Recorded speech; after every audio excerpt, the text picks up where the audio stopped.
So lots of times when people read about Erickson, it seems that he is this technician and that he is so thoughtful about all of the things that he was doing, and certainly he was. He was a genius about what he did. But more impressive was the genius of how he lived. He was teaching me about how to enjoy life, how to be a better person.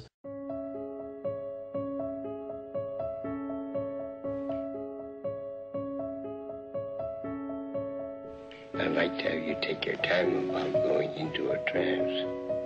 I don't want you to go into a trance too soon. A lot of communication that goes on between people that certainly is below the level of awareness, and I'm sure that's it, but it seemed much more precise and specific communication than that kind of communication allows.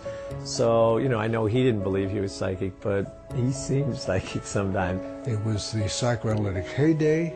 The hostility directed at anyone doing brief therapy was intense. Do you always keep your hand up in midair like that? No, usually. How far are you keeping it up there now? You don't know? A lot of people came to see him, and every now and then he'd be able to collect somebody who also shared with him that idea that it was fun to learn things.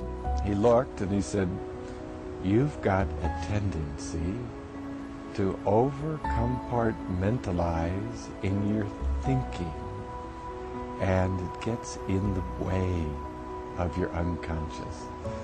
All of a sudden I had this white light like filled the room. He always made the most difficult problem a client had and helped them recognize how they can turn it into an opportunity. He really did trust the unconscious and had complete faith in it.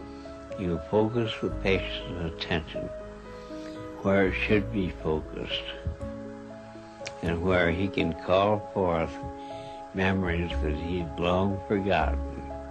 As this teenager who was supposed to die, had polio, and listened to a doctor telling his mother the boy's not going to live to see morning. And afterwards having no ability to speak, to move. Constant chronic pain. His vision was doubled, his hearing was impaired. You were talking to a man who had more pain, more limitations than you had, and he was just laughing all the time. He was filled with nature. He was a natural man. Incredible commitment to truth and to humanity.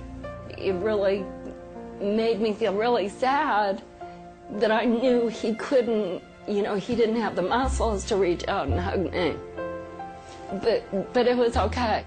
He looked up at me and he said, "You know, Jeff, I'm just another old bozo along the path of life."